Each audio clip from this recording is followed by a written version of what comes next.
Chapter 25. The word of the Lord came to me. Son of man, set your face against the Ammonites and prophesy against them. Say to them, Hear the word of the sovereign Lord. This is what the sovereign Lord says. Because you said, Aha, over my sanctuary when it was desecrated, and over the land of Israel when it was laid waste, and over the people of Judah when they went into exile, therefore I am going to give you to the people of the east as a possession. They will set up their camps and pitch their tents among you. They will eat your fruit and drink your milk. I will turn Rabbah into a pasture for camels, and Ammon into a resting place for sheep. Then you will know that I am the Lord. For this is what the sovereign Lord says. Because you have clapped your hands and stamped your feet, rejoicing with all the malice of your heart against the land of Israel, therefore I will stretch out my hand against you, and give you as plunder to the nations. I will cut you off from the nations and exterminate you from the countries. I will destroy you, and you will know that I am the Lord. This is what the sovereign Lord says. Because Moab and Seir said, Look, the house of Judah has become like all the other nations, therefore I will expose the flank of Moab, beginning at its frontier towns, Beth-Jeshimoth, Baal-Maon, and Kiriathaim, the glory of that land. I will give Moab along with the Ammonites to the people of the east as a possession, so that the Ammonites will not be remembered among the nations. And I will inflict punishment on Moab. Then they will know that I am the Lord. This is what the sovereign Lord says. Because Edom took revenge on the house of Judah, and became very guilty by doing so, therefore this is what the sovereign Lord says. I will stretch out my hand against Edom, and kill its men and their animals. I will lay it waste, and from Teman to Dedan they will fall by the sword. I will take vengeance on Edom by the hand of my people Israel, and they will deal with Edom in accordance with my anger and my wrath. They will know my vengeance, declares the sovereign Lord. This is what the sovereign Lord says. Because the Philistines acted in vengeance, and took revenge with malice in their hearts, and with ancient hostility sought to destroy Judah, therefore this is what the sovereign Lord says.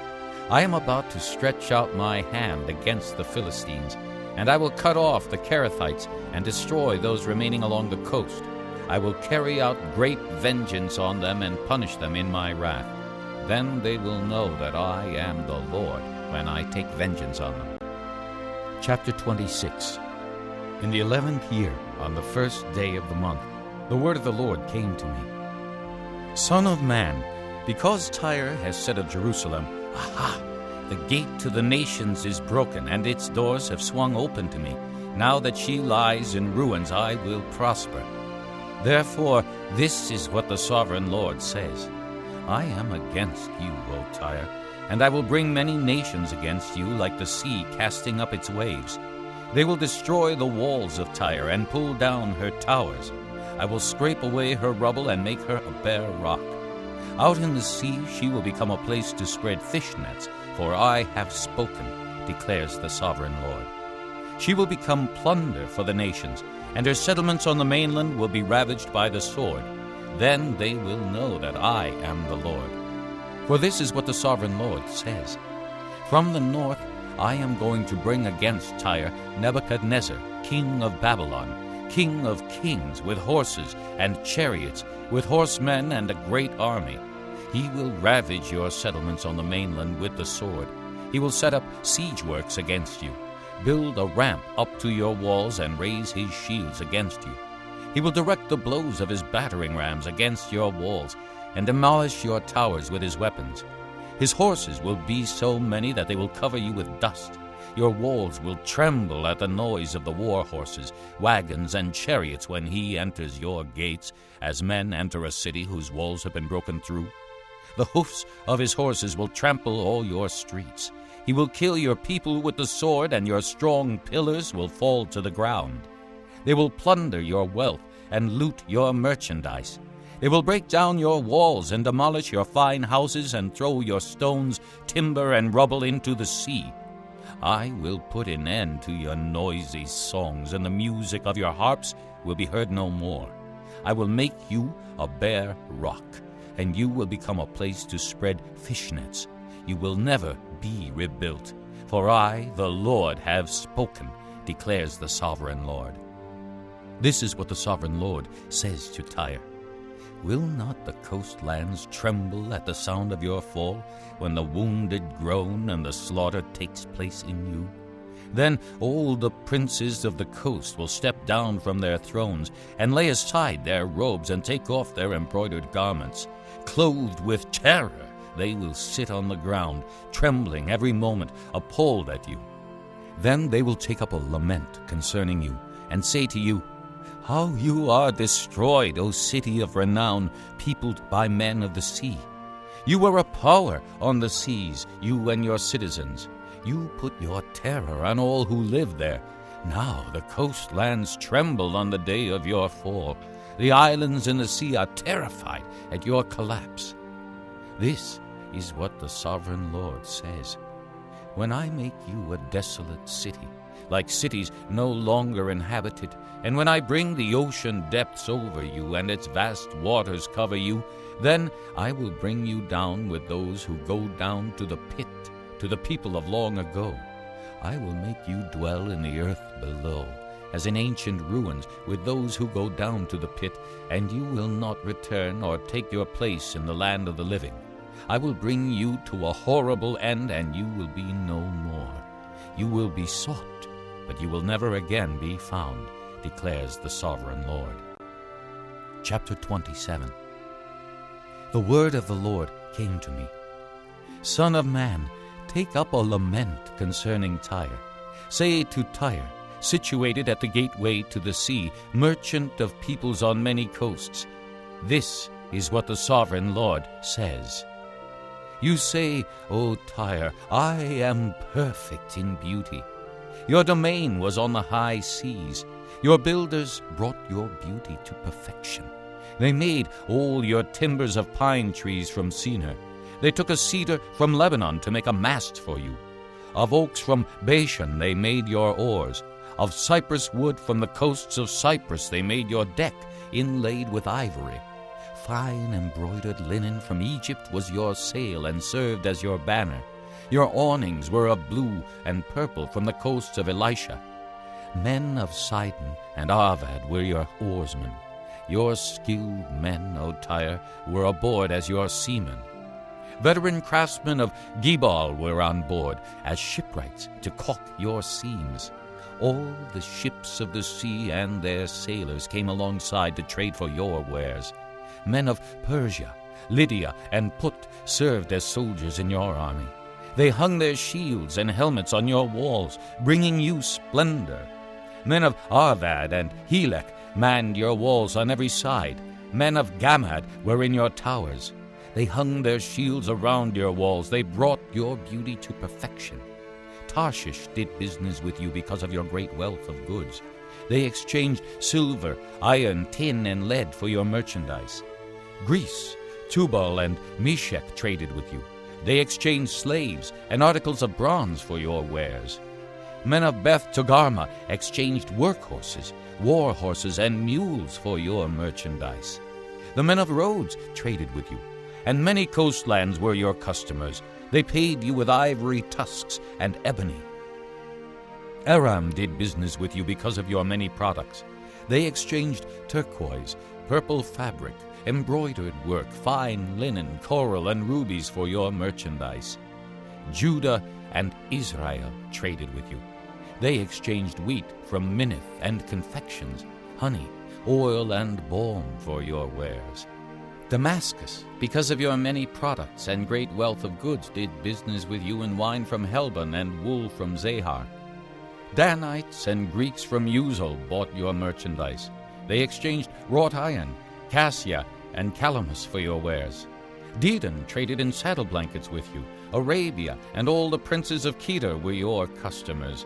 They did business with you in lambs, rams, and goats. The merchants of Sheba and Raamah traded with you.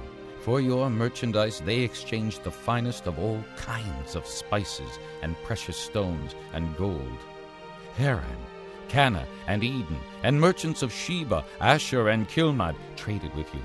In your marketplace they traded with you beautiful garments, blue fabric, embroidered work, and multicolored rugs with cords twisted and tightly knotted. The ships of Tarshish serve as carriers for your wares. You are filled with heavy cargo in the heart of the sea. Your oarsmen take you out to the high seas, but the east wind will break you to pieces in the heart of the sea. Your wealth, merchandise, and wares, your mariners, seamen, and shipwrights, your merchants, and all your soldiers, and everyone else on board will sink into the heart of the sea on the day of your shipwreck. The shorelands will quake when your seamen cry out. All who handle the oars will abandon their ships. The mariners and all the seamen will stand on the shore. They will raise their voice and cry bitterly over you. They will sprinkle dust on their heads and roll in ashes. They will shave their heads because of you and will put on sackcloth. They will weep over you with anguish of soul and with bitter mourning. As they wail and mourn over you, they will take up a lament concerning you. Who was ever silenced like Tyre, surrounded by the sea? When your merchandise went out on the seas, you satisfied many nations. With your great wealth and your wares, you enriched the kings of the earth. Now you are shattered by the sea in the depths of the waters. Your wares and all your company have gone down with you. All who live in the coastlands are appalled at you. Their kings shudder with horror, and their faces are distorted with fear. The merchants among the nations hiss at you. You have come to a horrible end, and will be no more. Chapter 28. The word of the Lord came to me. Son of man, say to the ruler of Tyre, this is what the sovereign Lord says. In the pride of your heart you say, I am a god. I sit on the throne of a god in the heart of the seas. But you are a man and not a god, though you think you are as wise as a god. Are you wiser than Daniel? Is no secret hidden from you? By your wisdom and understanding you have gained wealth for yourself, and amassed gold and silver in your treasuries. By your great skill in trading you have increased your wealth, and because of your wealth your heart has grown proud. Therefore this is what the sovereign Lord says.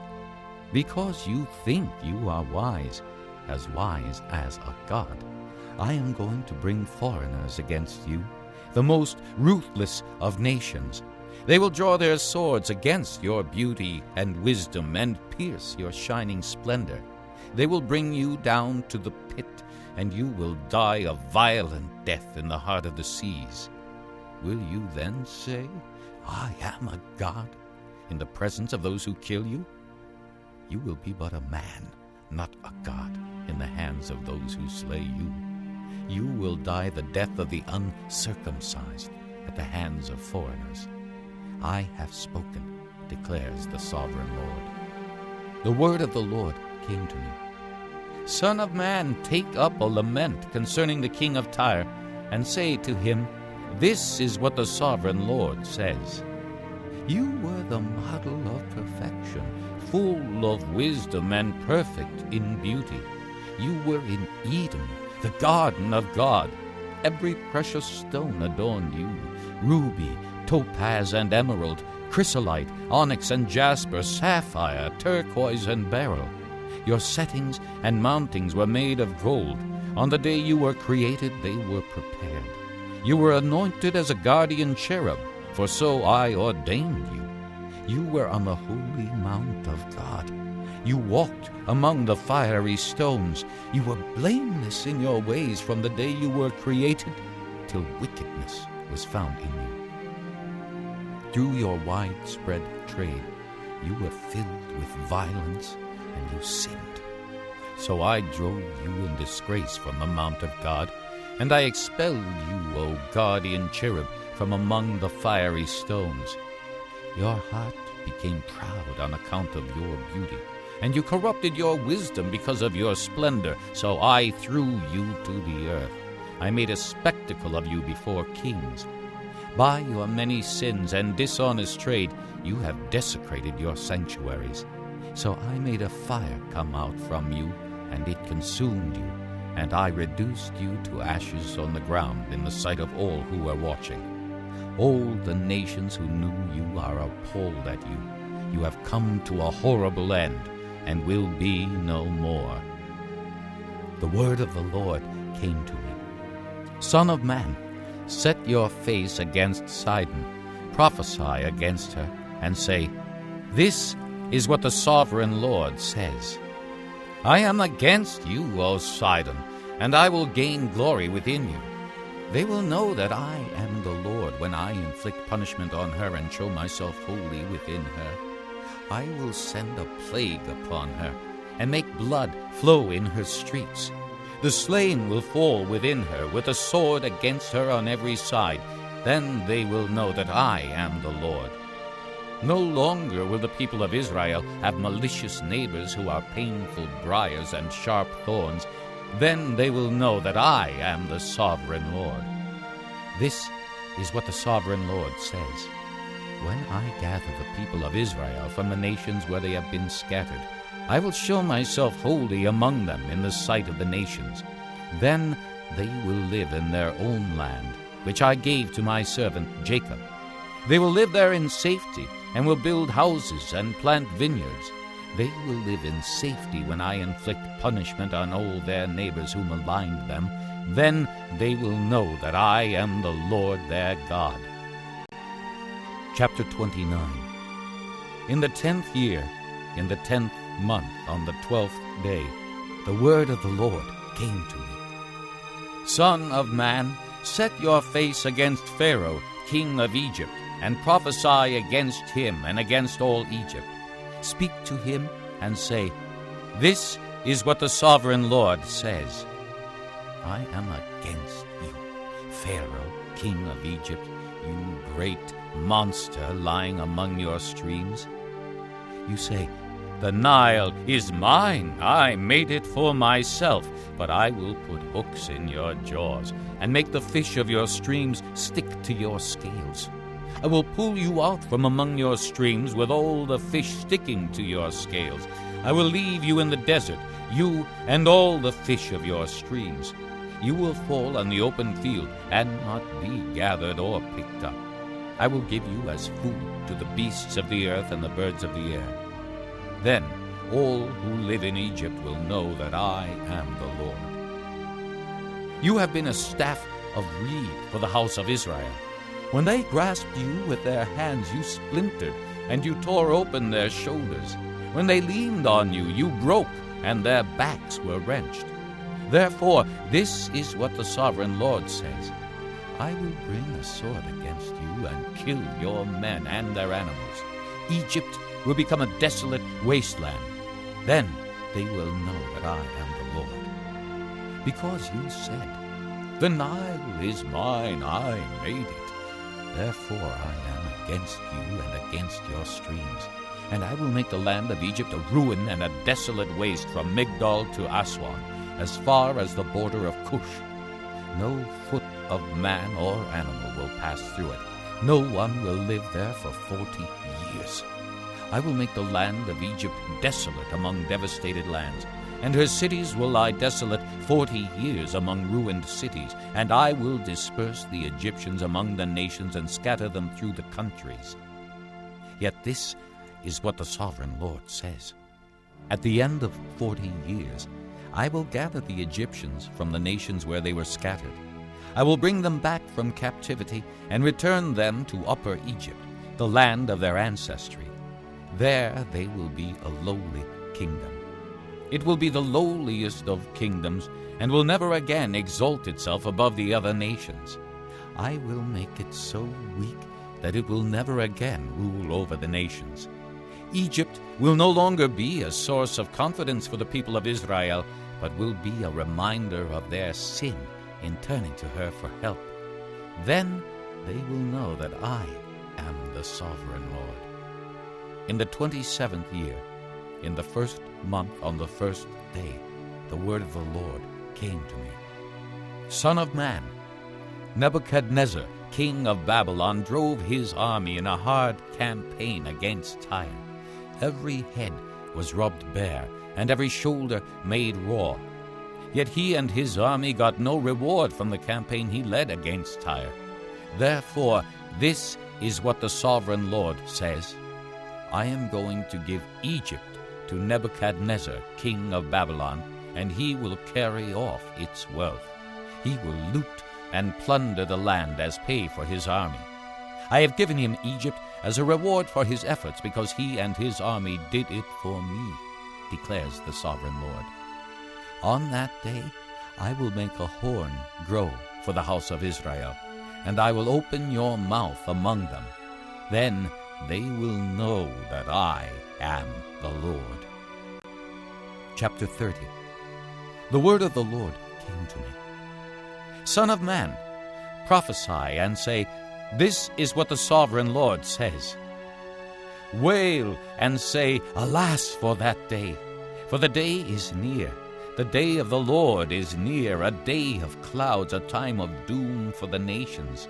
A sword will come against Egypt, and anguish will come upon Cush. When the slain fall in Egypt, her wealth will be carried away and her foundations torn down.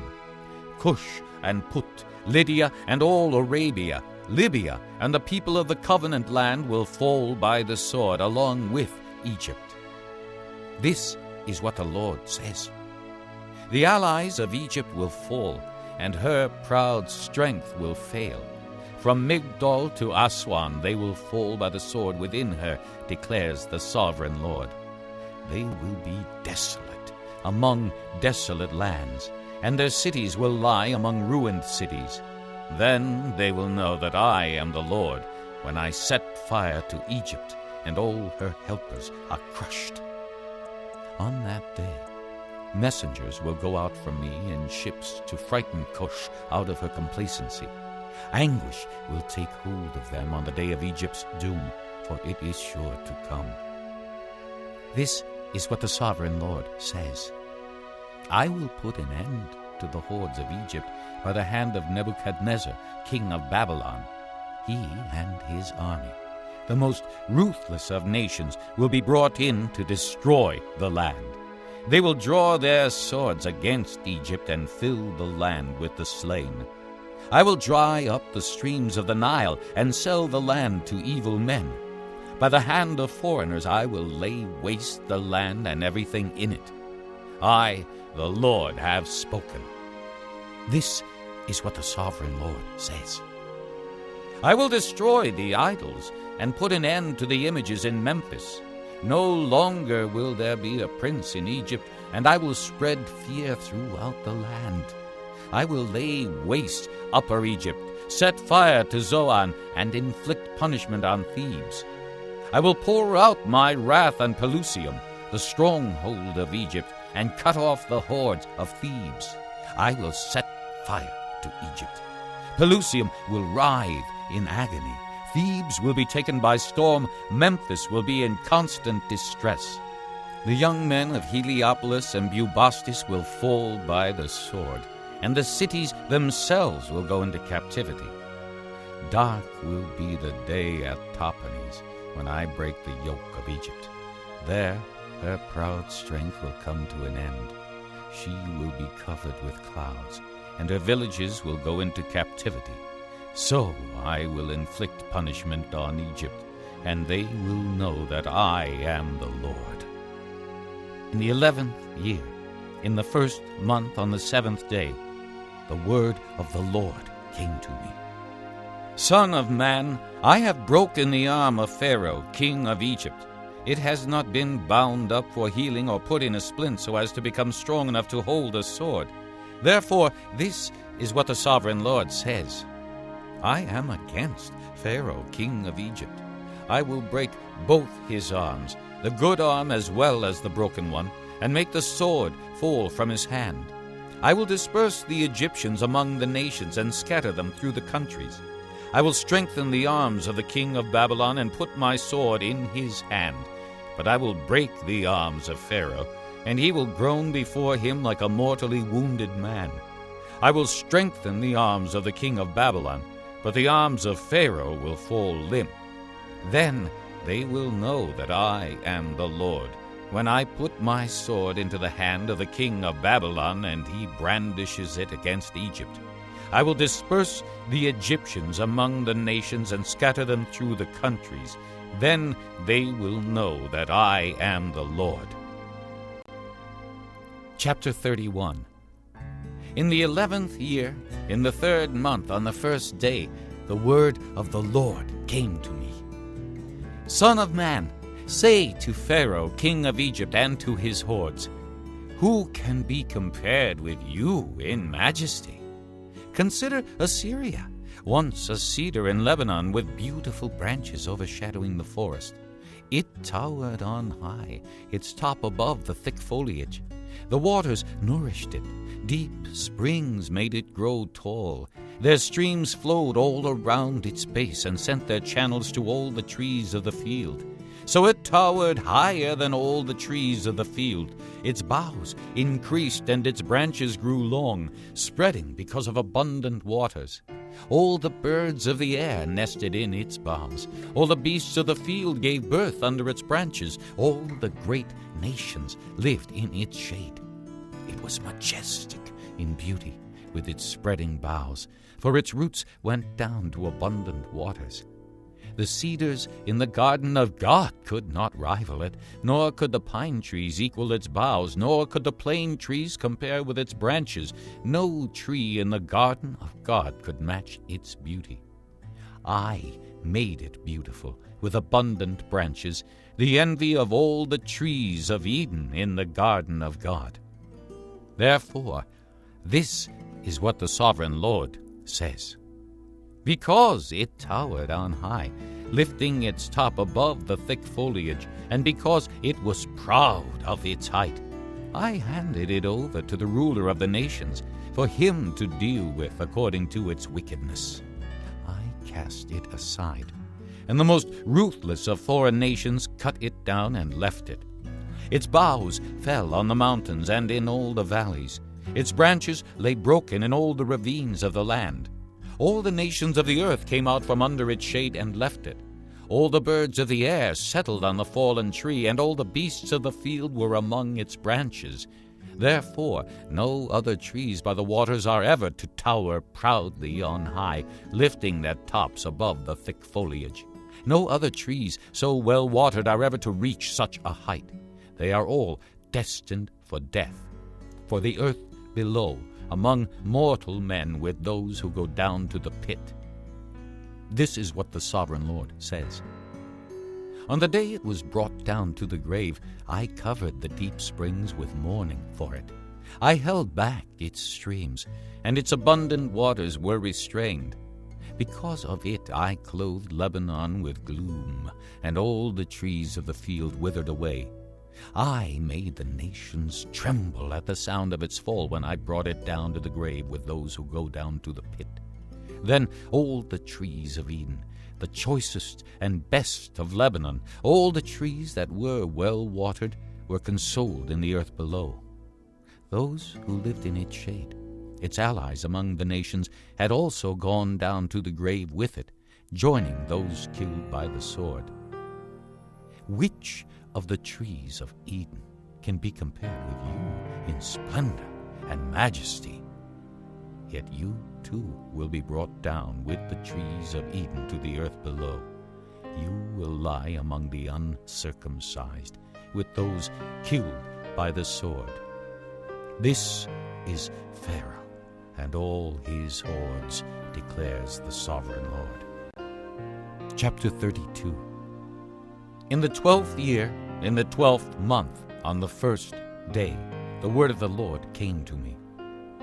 Son of man, take up a lament concerning Pharaoh, king of Egypt, and say to him, You are like a lion among the nations. You are like a monster in the seas, thrashing about in your streams, churning the water with your feet and muddying the streams. This is what the sovereign Lord says. With a great throng of people I will cast my net over you, and they will haul you up in my net. I will throw you on the land and hurl you on the open field. I will let all the birds of the air settle on you, and all the beasts of the earth gorge themselves on you. I will spread your flesh on the mountains, and fill the valleys with your remains. I will drench the land with your flowing blood all the way to the mountains, and the ravines will be filled with your flesh. When I snuff you out, I will cover the heavens and darken their stars. I will cover the sun with a cloud, and the moon will not give its light. All the shining lights in the heavens I will darken over you. I will bring darkness over your land, declares the sovereign Lord. I will trouble the hearts of many peoples when I bring about your destruction among the nations, among lands you have not known. I will cause many peoples to be appalled at you, and their kings will shudder with horror because of you when I brandish my sword before them. On the day of your downfall, each of them will tremble every moment for his life. For this is what the sovereign Lord says. The sword of the king of Babylon will come against you. I will cause your hordes to fall by the swords of mighty men, the most ruthless of all nations. They will shatter the pride of Egypt, and all her hordes will be overthrown. I will destroy all her cattle from beside abundant waters, no longer to be stirred by the foot of man or muddied by the hoofs of cattle. Then I will let her waters settle and make her streams flow like oil, declares the sovereign Lord. When I make Egypt desolate and strip the land of everything in it, when I strike down all who live there, then they will know that I am the Lord. This is the lament they will chant for her. The daughters of the nations will chant it. For Egypt and all her hordes they will chant it, declares the sovereign Lord. In the 12th year, on the 15th day of the month, the word of the Lord came to me. Son of man, wail for the hordes of Egypt and consign to the earth below both her and the daughters of mighty nations with those who go down to the pit. Say to them, are you more favored than others? Go down and be laid among the uncircumcised. They will fall among those killed by the sword. The sword is drawn. Let her be dragged off with all her hordes. From within the grave the mighty leaders will say of Egypt and her allies, they have come down, and they lie with the uncircumcised, with those killed by the sword. Assyria is there with her whole army. She is surrounded by the graves of all her slain, all who have fallen by the sword. Their graves are in the depths of the pit, and her army lies around her grave. All who had spread terror in the land of the living are slain, fallen by the sword. Elam is there, with all her hordes around her grave. All of them are slain, fallen by the sword. All who had spread terror in the land of the living went down uncircumcised to the earth below. They bear their shame with those who go down to the pit. A bed is made for her among the slain, with all her hordes around her grave. All of them are uncircumcised, killed by the sword. Because their terror had spread in the land of the living, they bear their shame with those who go down to the pit. They are laid among the slain. Meshech and Tubal are there, with all their hordes around their graves. All of them are uncircumcised, killed by the sword because they spread their terror in the land of the living. Do they not lie with the other uncircumcised warriors who have fallen, who went down to the grave with their weapons of war, whose swords were placed under their heads? The punishment for their sins rested on their bones, though the terror of these warriors had stalked through the land of the living. You too, O Pharaoh, will be broken, and will lie among the uncircumcised with those killed by the sword. Edom is there, her kings and all her princes. Despite their power, they are laid with those killed by the sword. They lie with the uncircumcised, with those who go down to the pit. All the princes of the north and all the Sidonians are there. They went down with the slain in disgrace, despite the terror caused by their power. They lie uncircumcised with those killed by the sword, and bear their shame with those who go down to the pit. Pharaoh, he and all his army will see them, and he will be consoled for all his hordes that were killed by the sword, declares the sovereign Lord. Although I had him spread terror in the land of the living, Pharaoh and all his hordes will be laid among the uncircumcised, with those killed by the sword, declares the sovereign Lord. Chapter 33. The word of the Lord came to me. Son of man, speak to your countrymen, and say to them, when I bring the sword against the land, and the people of the land choose one of their men and make him their watchman, and he sees the sword coming against the land and blows the trumpet to warn the people, then, if anyone hears the trumpet but does not take warning, and the sword comes and takes his life, his blood will be on his own head. Since he heard the sound of the trumpet, but did not take warning, his blood will be on his own head.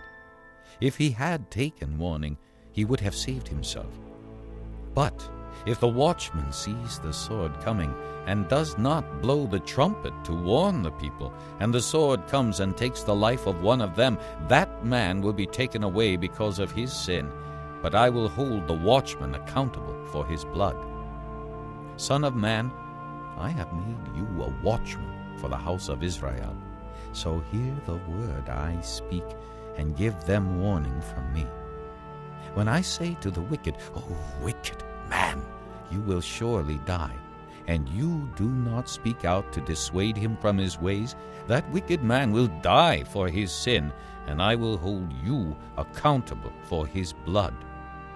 But if you do warn the wicked man to turn from his ways, and he does not do so, he will die for his sin, but you will have saved yourself. Son of man, say to the house of Israel, this is what you are saying. Our offenses and sins weigh us down, and we are wasting away because of them. How then can we live? Say to them, as surely as I live, declares the sovereign Lord, I take no pleasure in the death of the wicked, but rather that they turn from their ways and live. Turn from your evil ways. Why will you die, O house of Israel? Therefore, Son of man, say to your countrymen, the righteousness of the righteous man will not save him when he disobeys, and the wickedness of the wicked man will not cause him to fall when he turns from it. The righteous man, if he sins, will not be allowed to live because of his former righteousness. If I tell the righteous man that he will surely live, but then he trusts in his righteousness and does evil, none of the righteous things he has done will be remembered. He will die for the evil he has done. And if I say to the wicked man, you will surely die, but he then turns away from his sin and does what is just and right, if he gives back what he took in pledge for a loan, returns what he has stolen, follows the decrees that give life, and does no evil, he will surely live. He will not die. None of the sins he has committed will be remembered against him. He has done what is just and right. He will surely live. Yet your countrymen say, the way of the Lord is not just. But it is their way that is not just. If a righteous man turns from his righteousness and does evil, he will die for it. And if a wicked man turns away from his wickedness and does what is just and right, he will live by doing so. Yet, O house of Israel, you say, the way of the Lord is not just, but I will judge each of you according to his own ways. In the 12th year of our exile, in the 10th month, on the 5th day, a man who had escaped from Jerusalem came to me and said, the city has fallen. Now, the evening before the man arrived, the hand of the Lord was upon me, and he opened my mouth before the man came to me in the morning. So my mouth was opened, and I was no longer silent. Then the word of the Lord came to me. Son of man, the people living in those ruins in the land of Israel are saying, Abraham was only one man, yet he possessed the land, but we are many. Surely the land has been given to us as our possession. Therefore say to them, this is what the sovereign Lord says. Since you eat meat with the blood still in it, and look to your idols, and shed blood, should you then possess the land? You rely on your sword.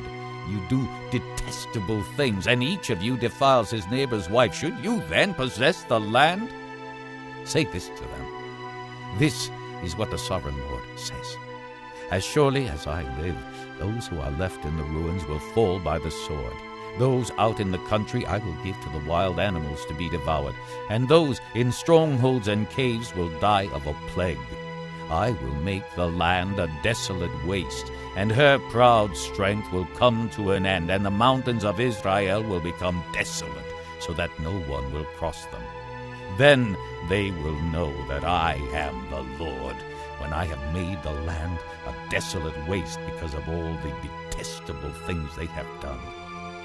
As for you, son of man, your countrymen are talking together about you by the walls and at the doors of the houses, saying to each other, Come and hear the message that has come from the Lord. My people come to you, as they usually do, and sit before you to listen to your words, but they do not put them into practice. With their mouths they express devotion, but their hearts are greedy for unjust gain. Indeed, to them you are nothing more than one who sings love songs with a beautiful voice and plays an instrument well, for they hear your words, but do not put them into practice. When all this comes true, and it surely will, then they will know that a prophet has been among them. Chapter 34. The word of the Lord came to me. Son of man, prophesy against the shepherds of Israel. Prophesy and say to them, This is what the sovereign Lord says. Woe to the shepherds of Israel, who only take care of themselves. Should not shepherds take care of the flock? You eat the curds, clothe yourselves with the wool, and slaughter the choice animals, but you do not take care of the flock. You have not strengthened the weak, or healed the sick, or bound up the injured. You have not brought back the strays, or searched for the lost. You have ruled them harshly and brutally. So they were scattered, because there was no shepherd. And when they were scattered, they became food for all the wild animals.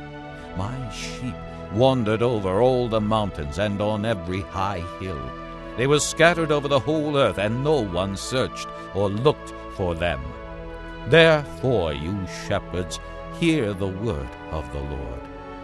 As surely as I live, declares the sovereign Lord, because my flock lacks a shepherd, and so has been plundered, and has become food for all the wild animals, and because my shepherds did not search for my flock, but cared for themselves rather than for my flock, therefore, O shepherds, hear the word of the Lord. This is what the sovereign Lord says.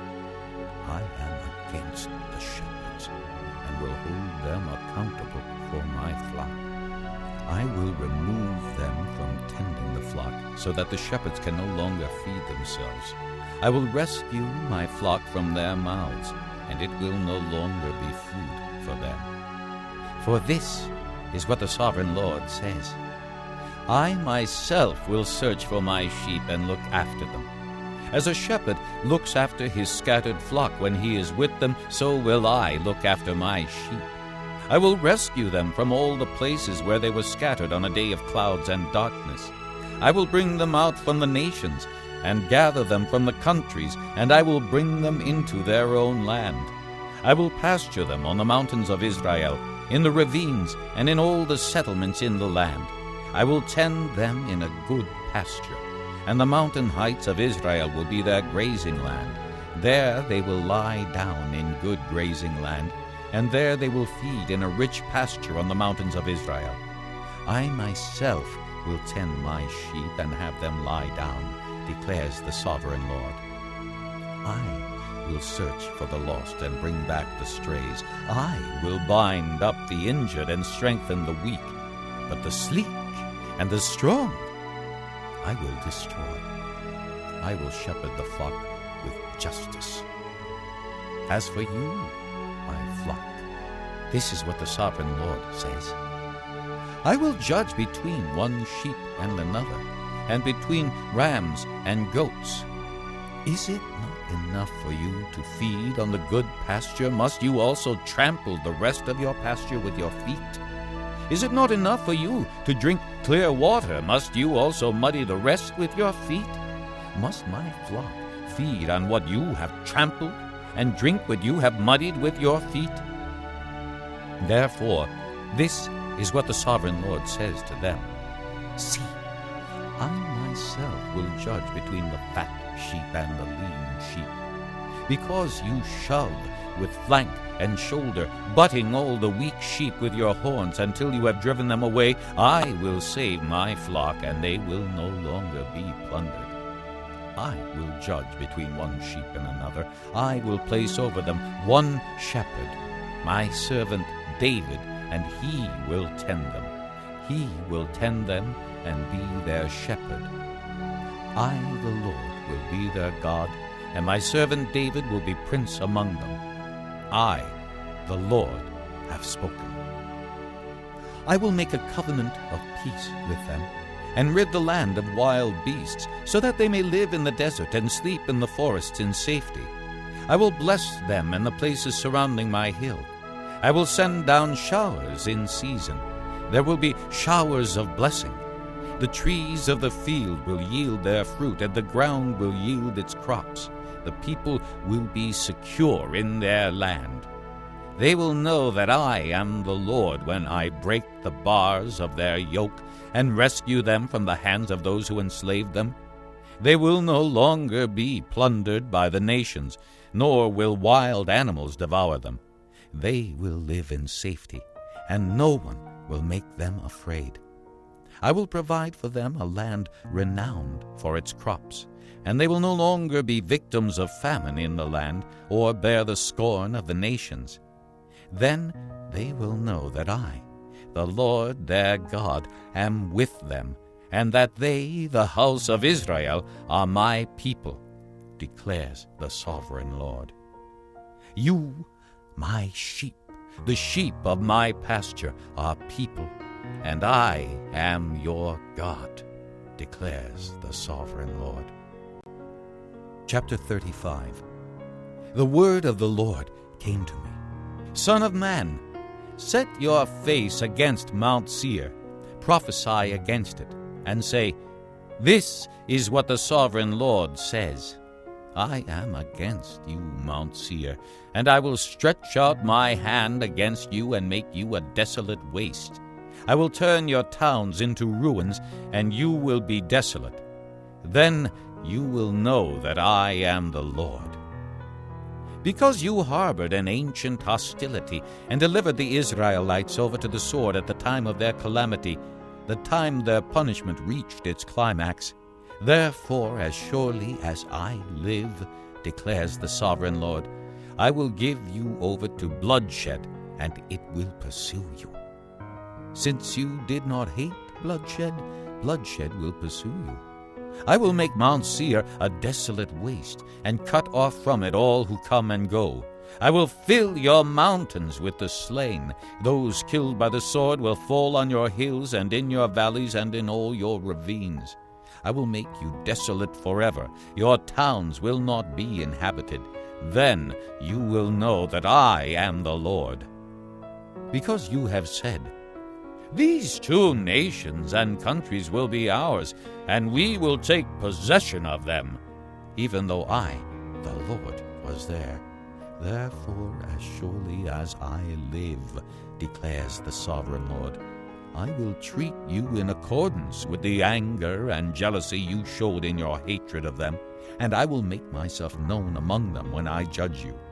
Then you will know that I, the Lord, have heard all the contemptible things you have said against the mountains of Israel. You said, "They have been laid waste and have been given over to us to devour." You boasted against me and spoke against me without restraint, and I heard it. This is what the sovereign Lord says. While the whole earth rejoices, I will make you desolate, because you rejoiced when the inheritance of the house of Israel became desolate. That is how I will treat you. You will be desolate, O Mount Seir, you and all of Edom. Then they will know that I am the Lord. Chapter 36. Son of man, prophesy to the mountains of Israel, and say, O mountains of Israel, hear the word of the Lord. This is what the sovereign Lord says. The enemy said of you, "Aha! The ancient heights have become our possession." Therefore prophesy and say, This is what the sovereign Lord says. Because they ravaged and hounded you from every side, so that you became the possession of the rest of the nations, and the object of people's malicious talk and slander. Therefore, O mountains of Israel, hear the word of the sovereign Lord. This is what the sovereign Lord says to the mountains and hills, to the ravines and valleys, to the desolate ruins and the deserted towns that have been plundered and ridiculed by the rest of the nations around you. This is what the sovereign Lord says. In my burning zeal I have spoken against the rest of the nations, and against all Edom, for with glee and with malice in their hearts they made my land their own possession, so that they might plunder its pasture land. Therefore prophesy concerning the land of Israel, and say to the mountains and hills, to the ravines and valleys, This is what the sovereign Lord says. I speak in my jealous wrath, because you have suffered the scorn of the nations. Therefore this is what the sovereign Lord says, I swear with uplifted hand that the nations around you will also suffer scorn. But you, O mountains of Israel, will produce branches and fruit for my people Israel, for they will soon come home. I am concerned for you, and will look on you with favor. You will be plowed and sown, and I will multiply the number of people upon you, even the whole house of Israel. The towns will be inhabited, and the ruins rebuilt. I will increase the number of men and animals upon you, and they will be fruitful and become numerous. I will settle people on you as in the past, and will make you prosper more than before. Then you will know that I am the Lord. I will cause people, my people Israel, to walk upon you. They will possess you, and you will be their inheritance. You will never again deprive them of their children. This is what the sovereign Lord says. Because people say to you, You devour men and deprive your nation of its children, therefore you will no longer devour men or make your nation childless, declares the sovereign Lord. No longer will I make you hear the taunts of the nations, and no longer will you suffer the scorn of the peoples, or cause your nation to fall, declares the sovereign Lord. Again the word of the Lord came to me. Son of man, when the people of Israel were living in their own land, they defiled it by their conduct and their actions. Their conduct was like a woman's monthly uncleanness in my sight. So I poured out my wrath on them because they had shed blood in the land, and because they had defiled it with their idols. I dispersed them among the nations, and they were scattered through the countries. I judged them according to their conduct and their actions. And wherever they went among the nations, they profaned my holy name. For it was said of them, These are the Lord's people, and yet they had to leave his land. I had concern for my holy name, which the house of Israel profaned among the nations where they had gone. Therefore say to the house of Israel, This is what the sovereign Lord says. It is not for your sake, O house of Israel, that I am going to do these things, but for the sake of my holy name, which you have profaned among the nations where you have gone. I will show the holiness of my great name, which has been profaned among the nations, the name you have profaned among them. Then the nations will know that I am the Lord, declares the sovereign Lord, when I show myself holy through you before their eyes. For I will take you out of the nations. I will gather you from all the countries and bring you back into your own land. I will sprinkle clean water on you, and you will be clean. I will cleanse you from all your impurities and from all your idols. I will give you a new heart and put a new spirit in you. I will remove from you your heart of stone and give you a heart of flesh. And I will put my spirit in you and move you to follow my decrees and be careful to keep my laws. You will live in the land I gave your forefathers. You will be my people, and I will be your God. I will save you from all your uncleanness. I will call for the grain and make it plentiful, and will not bring famine upon you. I will increase the fruit of the trees and the crops of the field, so that you will no longer suffer disgrace among the nations because of famine. Then you will remember your evil ways and wicked deeds, and you will loathe yourselves for your sins and detestable practices. I want you to know that I am not doing this for your sake, declares the sovereign Lord. Be ashamed and disgraced for your conduct, O house of Israel. This is what the sovereign Lord says. On the day I cleanse you from all your sins, I will resettle your towns, and the ruins will be rebuilt. The desolate land will be cultivated instead of lying desolate in the sight of all who pass through it. They will say, This land that was laid waste has become like the Garden of Eden. The cities that were lying in ruins, desolate and destroyed, are now fortified and inhabited. Then the nations around you that remain will know that I, the Lord, have rebuilt what was destroyed and have replanted what was desolate. I, the Lord, have spoken, and I will do it. This is what the sovereign Lord says. Once again I will yield to the plea of the house of Israel and do this for them. I will make their people as numerous as sheep, as numerous as the flocks for offerings at Jerusalem during her appointed feasts. So will the ruined cities be filled with flocks of people. Then they will know that I am the Lord. Chapter 37.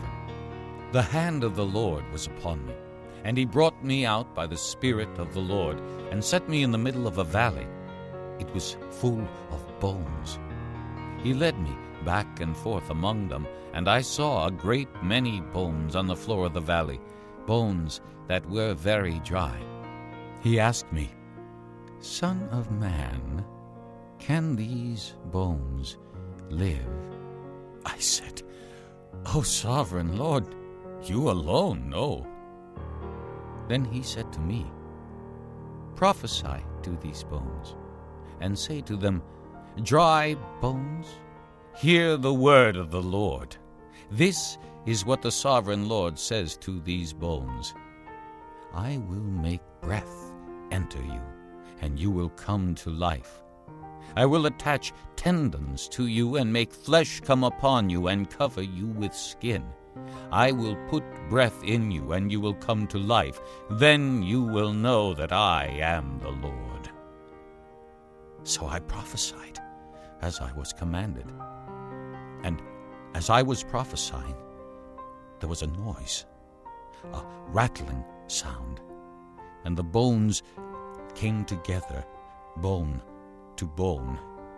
I looked, and tendons and flesh appeared on them, and skin covered them, but there was no breath in them.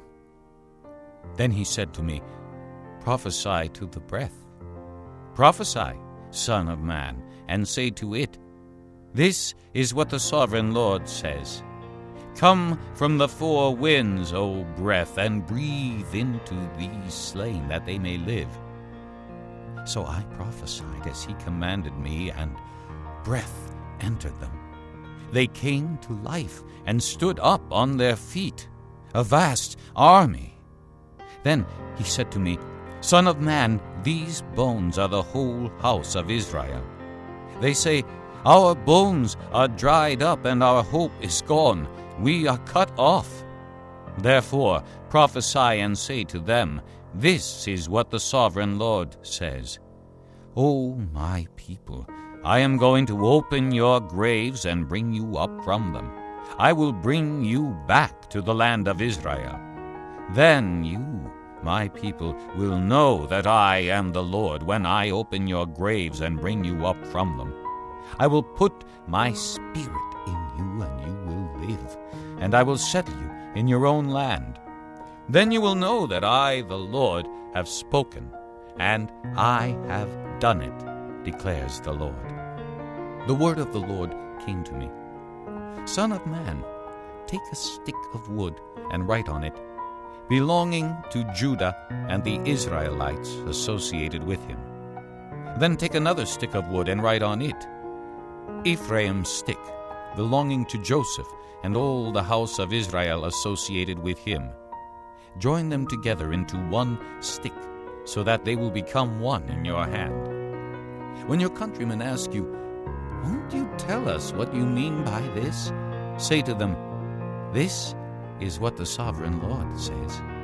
I am going to take the stick of Joseph, which is in Ephraim's hand, and of the Israelite tribes associated with him, and join it to Judah's stick, making them a single stick of wood, and they will become one in my hand. Hold before their eyes the sticks you have written on, and say to them, This is what the sovereign Lord says. I will take the Israelites out of the nations where they have gone. I will gather them from all around and bring them back into their own land. I will make them one nation in the land, on the mountains of Israel. There will be one king over all of them, and they will never again be two nations or be divided into two kingdoms. They will no longer defile themselves with their idols and vile images, or with any of their offenses, for I will save them from all their sinful backsliding, and I will cleanse them. They will be my people, and I will be their God. My servant David will be king over them, and they will all have one shepherd. They will follow my laws and be careful to keep my decrees. They will live in the land I gave to my servant Jacob, the land where your fathers lived. They and their children and their children's children will live there forever, and David my servant will be their prince forever. I will make a covenant of peace with them. It will be an everlasting covenant. I will establish them and increase their numbers, and I will put my sanctuary among them forever. My dwelling place will be with them. I will be their God, and they will be my people. Then the nations will know that I, the Lord, make Israel holy, when my sanctuary is among them forever. Chapter 38. The word of the Lord came to me. Son of man, set your face against Gog of the land of Magog, the chief prince of Meshech and Tubal. Prophesy against him and say, This is what the sovereign Lord says. I am against you, O Gog, chief prince of Meshech and Tubal. I will turn you around, put hooks in your jaws, and bring you out with your whole army, your horses, your horsemen fully armed, and a great horde with large and small shields, all of them brandishing their swords. Persia, Cush, and Put will be with them, all with shields and helmets. Also Gomer with all its troops, and Beth Togarmah from the far north with all its troops, the many nations with you. Get ready, be prepared, you and all the hordes gathered about you, and take command of them. After many days you will be called to arms. In future years you will invade a land that has recovered from war, whose people were gathered from many nations to the mountains of Israel, which had long been desolate. They had been brought out from the nations, and now all of them live in safety. You and all your troops and the many nations with you will go up, advancing like a storm. You will be like a cloud covering the land. This is what the Sovereign Lord says. On that day, thoughts will come into your mind, and you will devise an evil scheme. You will say, I will invade a land of unwalled villages. I will attack a peaceful and unsuspecting people, all of them living without walls and without gates and bars. I will plunder and loot and turn my hand against the resettled ruins and the people gathered from the nations, rich in livestock and goods, living at the center of the land. Sheba and Dedan and the merchants of Tarshish and all her villages will say to you, Have you come to plunder? Have you gathered your hordes to loot, to carry off silver and gold, to take away livestock and goods, and to seize much plunder?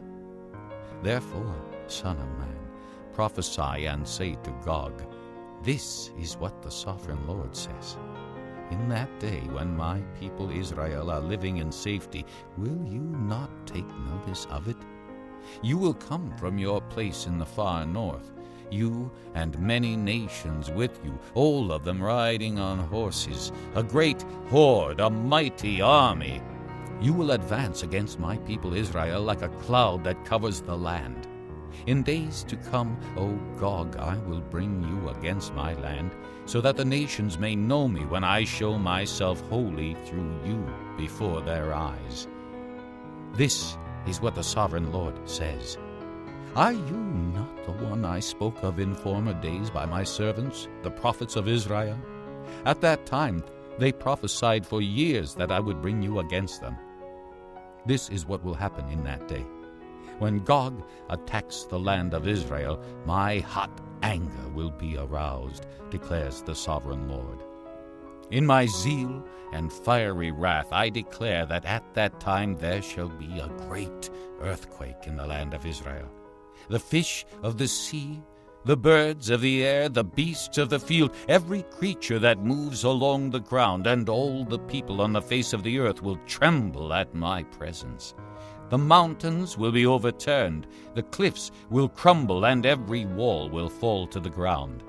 I will summon a sword against Gog on all my mountains, declares the Sovereign Lord. Every man's sword will be against his brother. I will execute judgment upon him with plague and bloodshed. I will pour down torrents of rain, hailstones, and burning sulfur on him and on his troops and on the many nations with him. And so I will show my greatness and my holiness, and I will make myself known in the sight of many nations. Then they will know that I am the Lord. Chapter 39. Son of man, prophesy against Gog, and say, This is what the Sovereign Lord says. I am against you, O Gog, chief prince of Meshech and Tubal. I will turn you around and drag you along. I will bring you from the far north and send you against the mountains of Israel. Then I will strike your bow from your left hand and make your arrows drop from your right hand. On the mountains of Israel you will fall, you and all your troops and the nations with you. I will give you as food to all kinds of carrion birds and to the wild animals.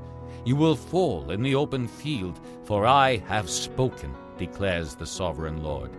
I will send fire on Magog and on those who live in safety in the coastlands, and they will know that I am the Lord. I will make known my holy name among my people Israel. I will no longer let my holy name be profaned, and the nations will know that I, the Lord, am the Holy One in Israel. It is coming. It will surely take place, declares the Sovereign Lord. This is the day I have spoken of. Then those who live in the towns of Israel will go out and use the weapons for fuel and burn them up, the small and large shields, the bows and arrows, the war clubs and spears. For 7 years they will use them for fuel. They will not need to gather wood from the fields or cut it from the forests, because they will use the weapons for fuel. And they will plunder those who plundered them, and loot those who looted them, declares the sovereign Lord. On that day I will give Gog a burial place in Israel, in the valley of those who travel east toward the sea. It will block the way of travelers, because Gog and all his hordes will be buried there. So it will be called the Valley of Haman-Gog. For 7 months the house of Israel will be burying them in order to cleanse the land. All the people of the land will bury them, and the day I am glorified will be a memorable day for them, declares the sovereign Lord. Men will be regularly employed to cleanse the land. Some will go throughout the land, and in addition to them, others will bury those that remain on the ground.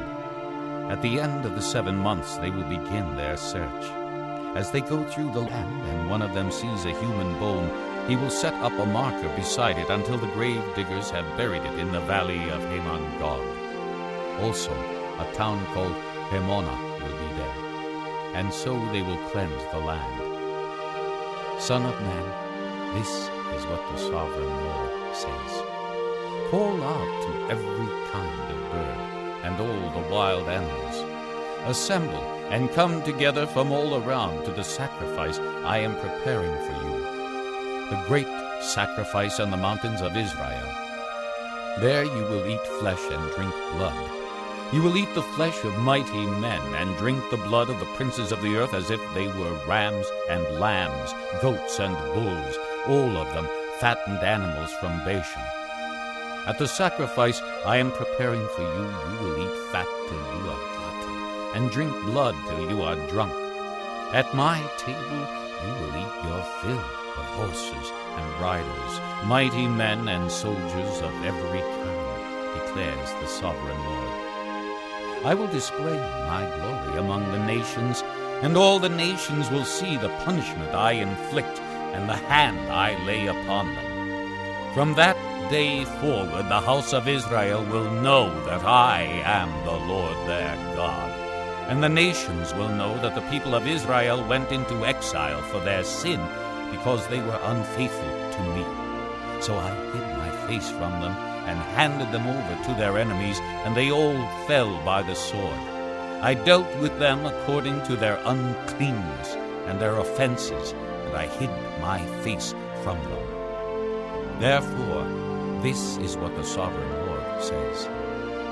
I will now bring Jacob back from captivity, and will have compassion on all the people of Israel, and I will be zealous for my holy name. They will forget their shame and all the unfaithfulness they showed toward me when they lived in safety in their land with no one to make them afraid. When I have brought them back from the nations and have gathered them from the countries of their enemies, I will show myself holy through them in the sight of many nations. Then they will know that I am the Lord their God. For though I sent them into exile among the nations, I will gather them to their own land, not leaving any behind. I will no longer hide my face from them, for I will pour out my spirit on the house of Israel, declares the sovereign Lord. Chapter 40. In the 25th year of our exile, at the beginning of the year, on the 10th of the month, in the 14th year after the fall of the city, on that very day the hand of the Lord was upon me, and he took me there. In visions of God, he took me to the land of Israel and set me on a very high mountain, on whose south side were some buildings that looked like a city. He took me there, and I saw a man whose appearance was like bronze. He was standing in the gateway with a linen cord and a measuring rod in his hand. The man said to me, "Son of man, look with your eyes and hear with your ears, and pay attention to everything I am going to show you, for that is why you have been brought here. Tell the house of Israel everything you see." I saw a wall completely surrounding the temple area. The length of the measuring rod in the man's hand was 6 long cubits, each of which was a cubit and a handbreadth. He measured the wall. It was 1 measuring rod thick and 1 rod high. Then he went to the gate facing east. He climbed its steps and measured the threshold of the gate. It was 1 rod deep. The alcoves for the guards were 1 rod long and 1 rod wide, and the projecting walls between the alcoves were 5 cubits thick. And the threshold of the gate next to the portico facing the temple was 1 rod deep. Then he measured the portico of the gateway. It was 8 cubits deep, and its jambs were 2 cubits thick. The portico of the gateway faced the temple. Inside the east gate were 3 alcoves on each side. The 3 had the same measurements, and the faces of the projecting walls on each side had the same measurements. Then he measured the width of the entrance to the gateway. It was 10 cubits, and its length was 13 cubits.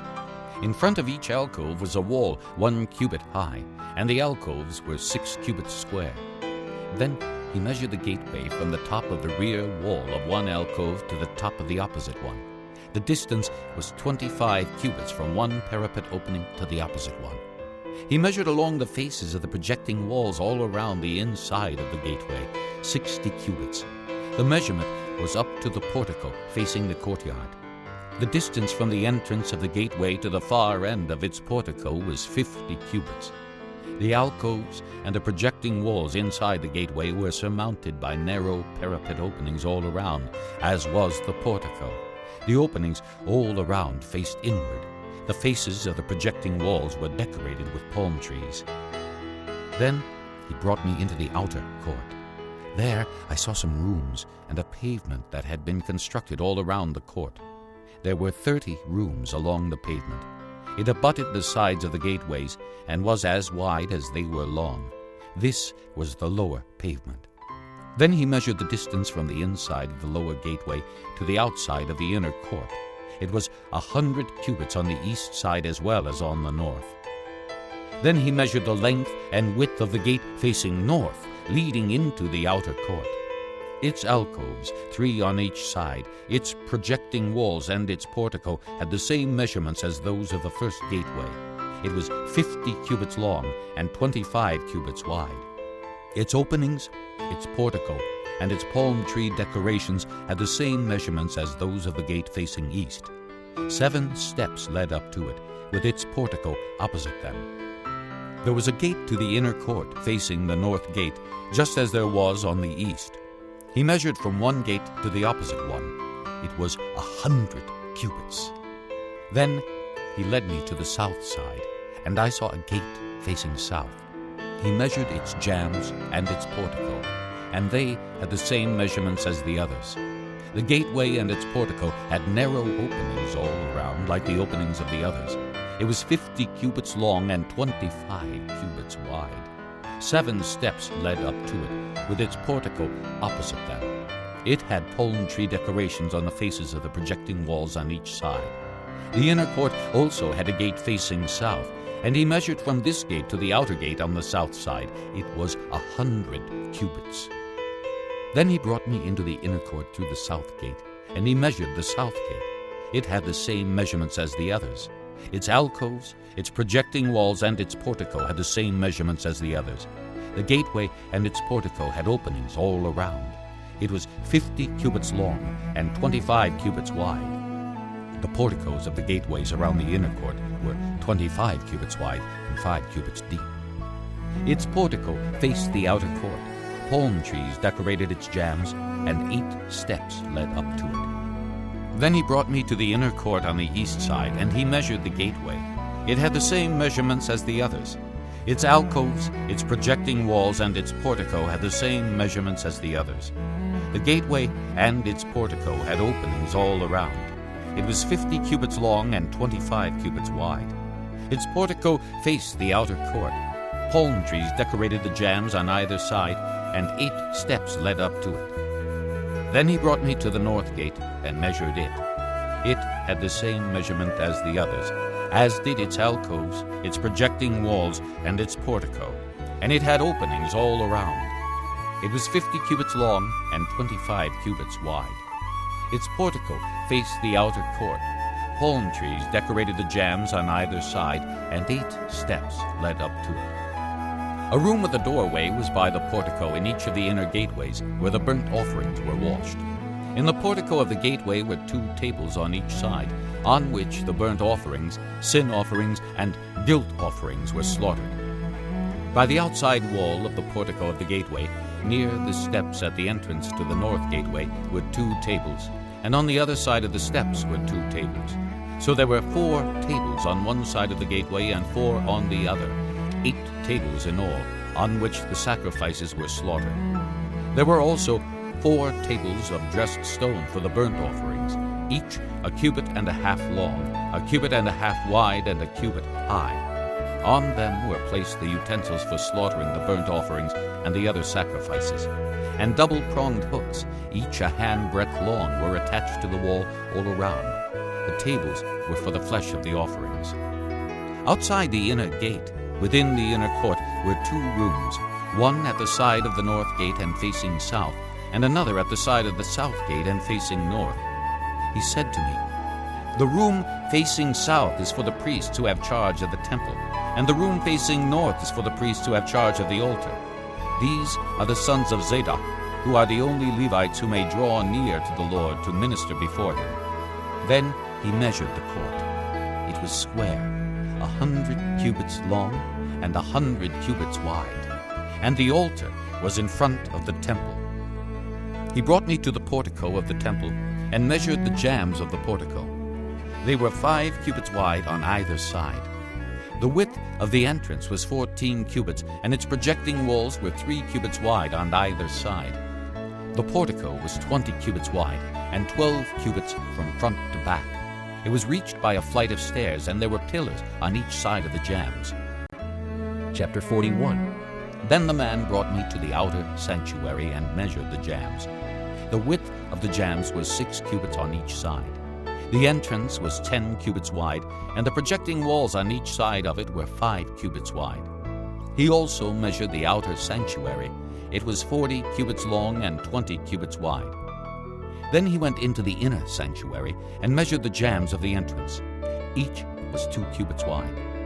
The entrance was 6 cubits wide, and the projecting walls on each side of it were 7 cubits wide. And he measured the length of the inner sanctuary. It was 20 cubits, and its width was 20 cubits across the end of the outer sanctuary. He said to me, "This is the most holy place." Then he measured the wall of the temple. It was 6 cubits thick, and each side room around the temple was 4 cubits wide. The side rooms were on 3 levels, one above another, 30 on each level. There were ledges all around the wall of the temple to serve as supports for the side rooms, so that the supports were not inserted into the wall of the temple. The side rooms all around the temple were wider at each successive level. The structure surrounding the temple was built in ascending stages, so that the rooms widened as one went upward. A stairway went up from the lowest floor to the top floor through the middle floor. I saw that the temple had a raised base all around it, forming the foundation of the side rooms. It was the length of the rod, 6 long cubits. The outer wall of the side rooms was 5 cubits thick. The open area between the side rooms of the temple and the priest's rooms was 20 cubits wide all around the temple.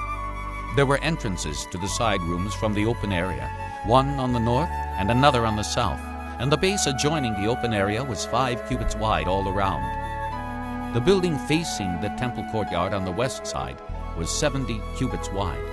The wall of the building was 5 cubits thick all around, and its length was 90 cubits. Then he measured the temple. It was 100 cubits long, and the temple courtyard and the building with its walls were also 100 cubits long. The width of the temple courtyard on the east, including the front of the temple, was 100 cubits. Then he measured the length of the building facing the courtyard at the rear of the temple, including its galleries on each side. It was 100 cubits. The outer sanctuary, the inner sanctuary, and the portico facing the court, as well as the thresholds and the narrow windows and galleries around the 3 of them, everything beyond and including the threshold was covered with wood. The floor, the wall up to the windows, and the windows were covered. In the space above the outside of the entrance to the inner sanctuary, and on the walls at regular intervals all around the inner and outer sanctuary, were carved cherubim and palm trees. Palm trees alternated with cherubim. Each cherub had 2 faces, the face of a man toward the palm tree on one side, and the face of a lion toward the palm tree on the other. They were carved all around the whole temple. From the floor to the area above the entrance, cherubim and palm trees were carved on the wall of the outer sanctuary. The outer sanctuary had a rectangular door frame, and the one at the front of the most holy place was similar. There was a wooden altar 3 cubits high and 2 cubits square. Its corners, its base, and its sides were of wood. The man said to me, "This is the table that is before the Lord." Both the outer sanctuary and the most holy place had double doors. Each door had 2 leaves, 2 hinged leaves for each door. And on the doors of the outer sanctuary were carved cherubim and palm trees like those carved on the walls, and there was a wooden overhang on the front of the portico. On the side walls of the portico were narrow windows with palm trees carved on each side. The side rooms of the temple also had overhangs. Chapter 42. Then the man led me northward into the outer court, and brought me to the rooms opposite the temple courtyard, and opposite the outer wall on the north side. The building whose door faced north was 100 cubits long and 50 cubits wide. Both in the section 20 cubits from the inner court, and in the section opposite the pavement of the outer court, gallery faced gallery at the 3 levels. In front of the rooms was an inner passageway 10 cubits wide and 100 cubits long. Their doors were on the north. Now the upper rooms were narrower, for the galleries took more space from them than from the rooms on the lower and middle floors of the building.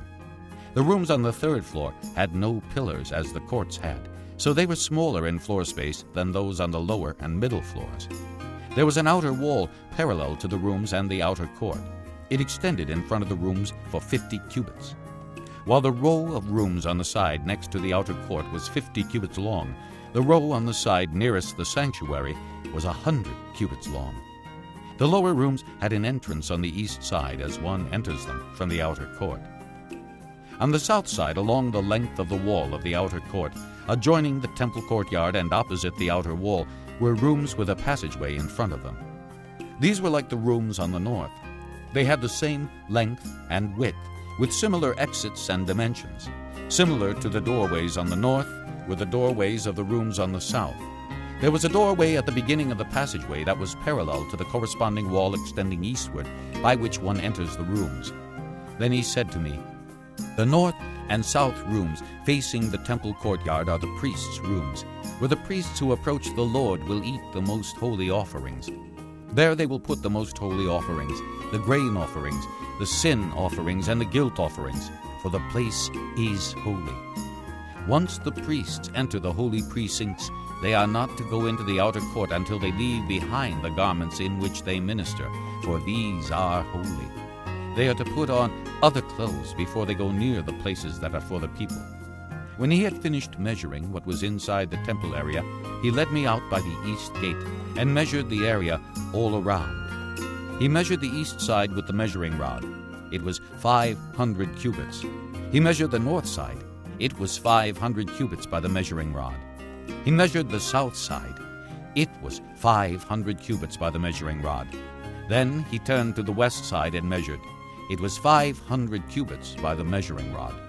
So he measured the area on all 4 sides. It had a wall around it, 500 cubits long and 500 cubits wide, to separate the holy from the common. Chapter 43. Then the man brought me to the gate facing east, and I saw the glory of the God of Israel coming from the east. His voice was like the roar of rushing waters, and the land was radiant with his glory.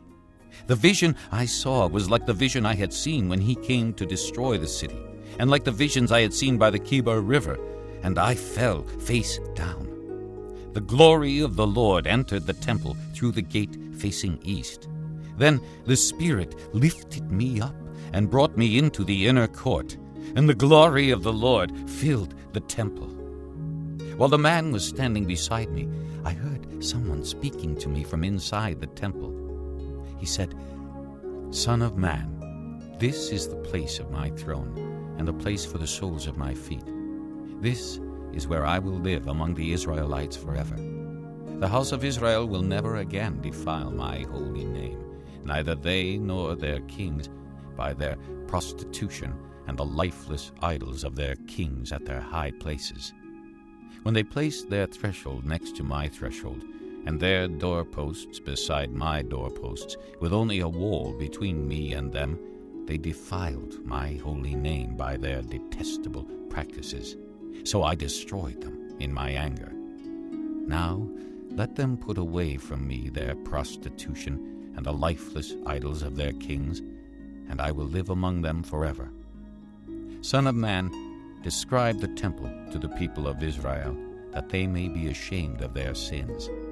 Let them consider the plan, and if they are ashamed of all they have done, make known to them the design of the temple, its arrangement, its exits and entrances, its whole design and all its regulations and laws. Write these down before them, so that they may be faithful to its design and follow all its regulations. This is the law of the temple. All the surrounding area on top of the mountain will be most holy. Such is the law of the temple. These are the measurements of the altar in long cubits, that cubit being a cubit and a handbreadth. Its gutter is a cubit deep and a cubit wide, with a rim of 1 span around the edge. And this is the height of the altar. From the gutter on the ground up to the lower ledge it is 2 cubits high and a cubit wide. And from the smaller ledge up to the larger ledge it is 4 cubits high and a cubit wide. The altar hearth is 4 cubits high, and 4 horns project upward from the hearth. The altar hearth is square, 12 cubits long and 12 cubits wide. The upper ledge also is square, 14 cubits long and 14 cubits wide, with a rim of half a cubit and a gutter of a cubit all around. The steps of the altar face east. Then he said to me, "Son of man, this is what the sovereign Lord says. These will be the regulations for sacrificing burnt offerings and sprinkling blood upon the altar when it is built. You are to give a young bull as a sin offering to the priests, who are Levites, of the family of Zadok, who come near to minister before me, declares the sovereign Lord. You are to take some of its blood and put it on the 4 horns of the altar, and on the 4 corners of the upper ledge, and all around the rim, and so purify the altar and make atonement for it. You are to take the bull for the sin offering and burn it in the designated part of the temple area outside the sanctuary. On the 2nd day, you are to offer a male goat without defect for a sin offering, and the altar is to be purified as it was purified with the bull. When you have finished purifying it, you are to offer a young bull and a ram from the flock, both without defect. You are to offer them before the Lord, and the priests are to sprinkle salt on them and sacrifice them as a burnt offering to the Lord. For 7 days you are to provide a male goat daily for a sin offering. You are also to provide a young bull and a ram from the flock, both without defect. For 7 days they are to make atonement for the altar and cleanse it. Thus they will dedicate it. At the end of these days, from the 8th day on, the priests are to present your burnt offerings and fellowship offerings on the altar. Then I will accept you, declares the sovereign Lord. Chapter 44. Then the man brought me back to the outer gate of the sanctuary, the one facing east, and it was shut. The Lord said to me, "This gate is to remain shut. It must not be opened. No one may enter through it. It is to remain shut because the Lord, the God of Israel, has entered through it. The prince himself is the only one who may sit inside the gateway to eat in the presence of the Lord. He is to enter by way of the portico of the gateway and go out the same way." Then the man brought me by way of the north gate to the front of the temple. I looked and saw the glory of the Lord filling the temple of the Lord, and I fell face down. The Lord said to me, "Son of man, look carefully, listen closely, and give attention to everything I tell you concerning all the regulations regarding the temple of the Lord. Give attention to the entrance of the temple and all the exits of the sanctuary.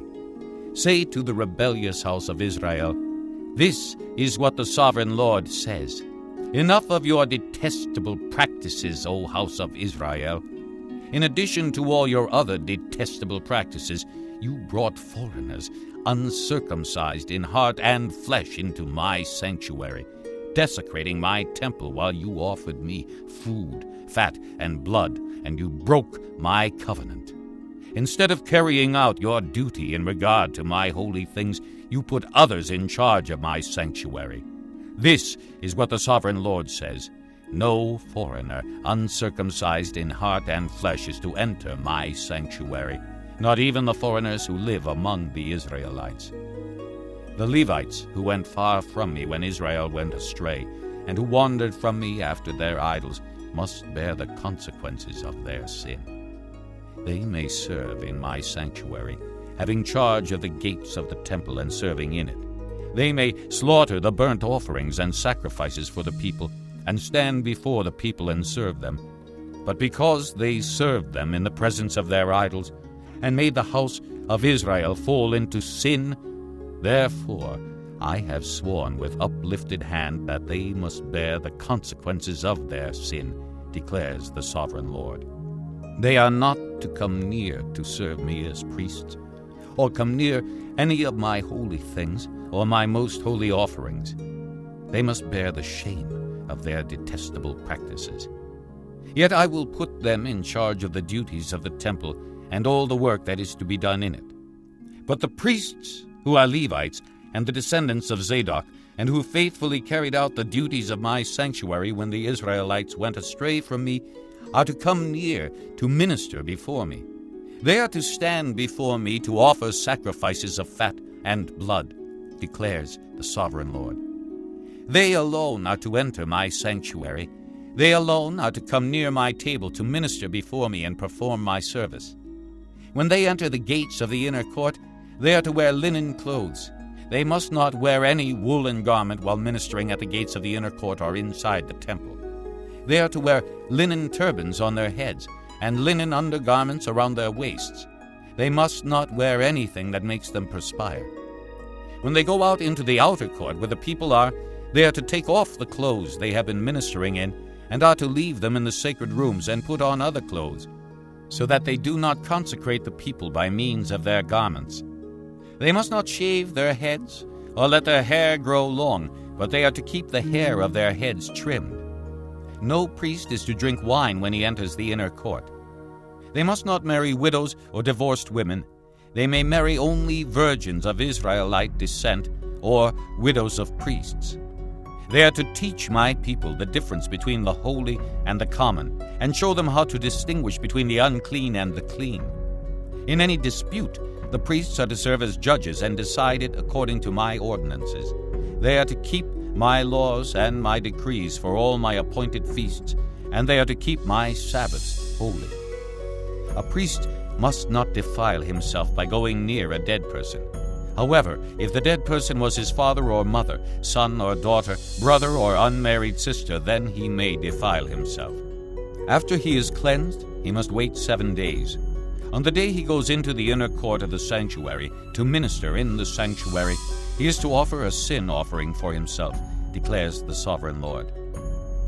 I am to be the only inheritance the priests have. You are to give them no possession in Israel. I will be their possession. They will eat the grain offerings, the sin offerings, and the guilt offerings, and everything in Israel devoted to the Lord will belong to them. The best of all the first fruits and of all your special gifts will belong to the priests. You are to give them the first portion of your ground meal, so that a blessing may rest on your household. The priests must not eat anything, bird or animal, found dead or torn by wild animals. Chapter 45. When you allot the land as an inheritance, you are to present to the Lord a portion of the land as a sacred district, 25,000 cubits long and 20,000 cubits wide. The entire area will be holy. Of this, a section 500 cubits square is to be for the sanctuary, with 50 cubits around it for open land. In the sacred district, measure off a section 25,000 cubits long and 10,000 cubits wide. In it will be the sanctuary, the most holy place. It will be the sacred portion of the land for the priests who minister in the sanctuary and who draw near to minister before the Lord. It will be a place for their houses as well as a holy place for the sanctuary. An area 25,000 cubits long and 10,000 cubits wide will belong to the Levites who serve in the temple as their possession for towns to live in. You are to give the city as its property an area 5,000 cubits wide and 25,000 cubits long, adjoining the sacred portion. It will belong to the whole house of Israel. The prince will have the land bordering each side of the area formed by the sacred district and the property of the city. It will extend westward from the west side and eastward from the east side, running lengthwise from the western to the eastern border, parallel to one of the tribal portions. This land will be his possession in Israel. And my princes will no longer oppress my people, but will allow the house of Israel to possess the land according to their tribes. This is what the sovereign Lord says. You have gone far enough, O princes of Israel. Give up your violence and oppression and do what is just and right. Stop dispossessing my people, declares the sovereign Lord. You are to use accurate scales, an accurate ephah and an accurate bath. The ephah and the bath are to be the same size, the bath containing 1/10 of a homer and the ephah 1/10 of a homer. The homer is to be the standard measure for both. The shekel is to consist of 20 gerahs. 20 shekels plus 25 shekels plus 15 shekels equal 1 minna. This is the special gift you are to offer. 1/6 of an ephah from each homer of wheat, and 1/6 of an ephah from each homer of barley.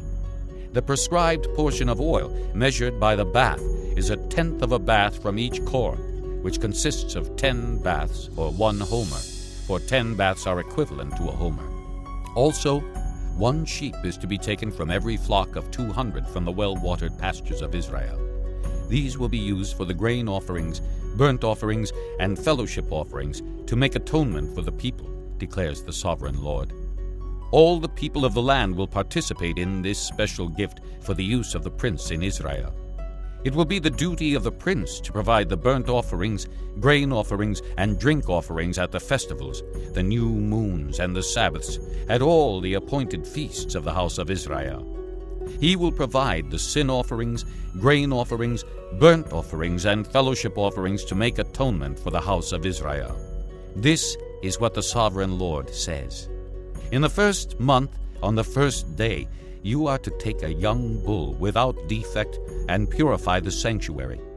The priest is to take some of the blood of the sin offering and put it on the doorposts of the temple, on the 4 corners of the upper ledge of the altar, and on the gateposts of the inner court.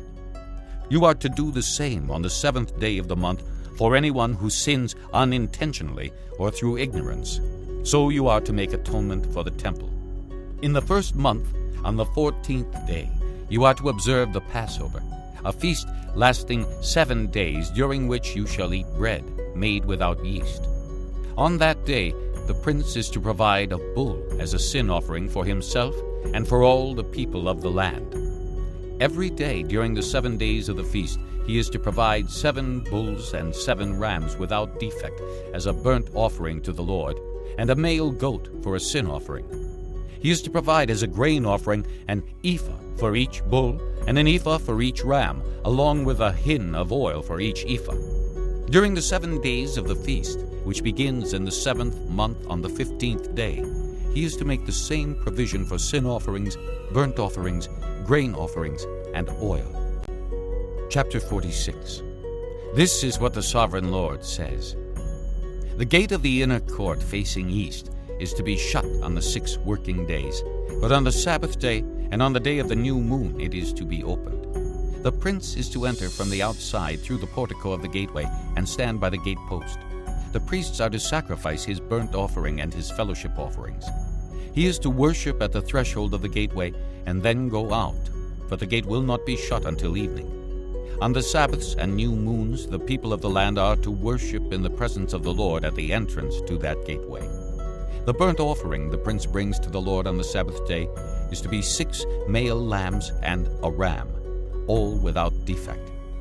The grain offering given with the ram is to be an ephah, And the grain offering with the lambs is to be as much as he pleases, along with a hin of oil for each ephah. On the day of the new moon he is to offer a young bull, 6 lambs, and a ram, all without defect. He is to provide as a grain offering 1 ephah with the bull, 1 ephah with the ram, and with the lambs as much as he wants to give, along with a hin of oil with each ephah. When the prince enters, he is to go in through the portico of the gateway, and he is to come out the same way. When the people of the land come before the Lord at the appointed feasts, whoever enters by the north gate to worship is to go out the south gate, and whoever enters by the south gate is to go out the north gate. No one is to return through the gate by which he entered, but each is to go out the opposite gate. The prince is to be among them, going in when they go in, and going out when they go out. At the festivals and the appointed feasts, the grain offering is to be an ephah with a bull, an ephah with a ram, and with the lambs as much as one pleases, along with a hin of oil for each ephah. When the prince provides a free will offering to the Lord, whether a burnt offering or fellowship offerings, the gate facing east is to be opened for him. He shall offer his burnt offering or his fellowship offerings as he does on the Sabbath day. Then he shall go out, and after he has gone out the gate will be shut. Every day you are to provide a year-old lamb without defect for a burnt offering to the Lord. Morning by morning you shall provide it. You are also to provide with it morning by morning a grain offering, consisting of 1/6 of an ephah with 1/3 of a hin of oil to moisten the flour. The presenting of this grain offering to the Lord is a lasting ordinance. So the lamb and the grain offering and the oil shall be provided morning by morning for a regular burnt offering. This is what the sovereign Lord says. If the prince makes a gift from his inheritance to one of his sons, it will also belong to his descendants. It is to be their property by inheritance. If, however, he makes a gift from his inheritance to one of his servants, the servant may keep it until the year of freedom, then it will revert to the prince. His inheritance belongs to his sons only. It is theirs. The prince must not take any of the inheritance of the people, driving them off their property. He is to give his sons their inheritance out of his own property, so that none of my people will be separated from his property.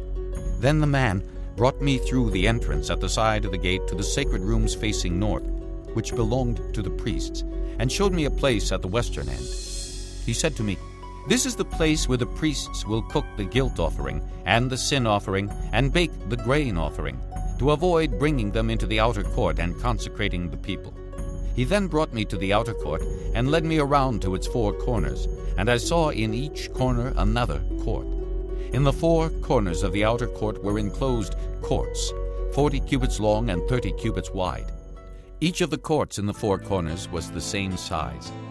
Around the inside of each of the 4 courts was a ledge of stone, with places for fire built all around under the ledge. He said to me, "These are the kitchens where those who minister at the temple will cook the sacrifices of the people." Chapter 47. The man brought me back to the entrance of the temple, and I saw water coming out from under the threshold of the temple toward the east, for the temple faced east.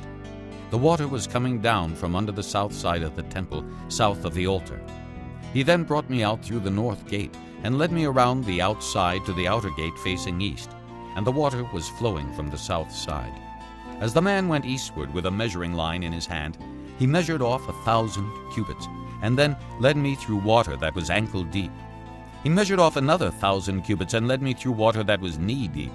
He measured off another 1,000 and led me through water that was up to the waist. He measured off another 1,000, but now it was a river that I could not cross, because the water had risen and was deep enough to swim in, a river that no one could cross.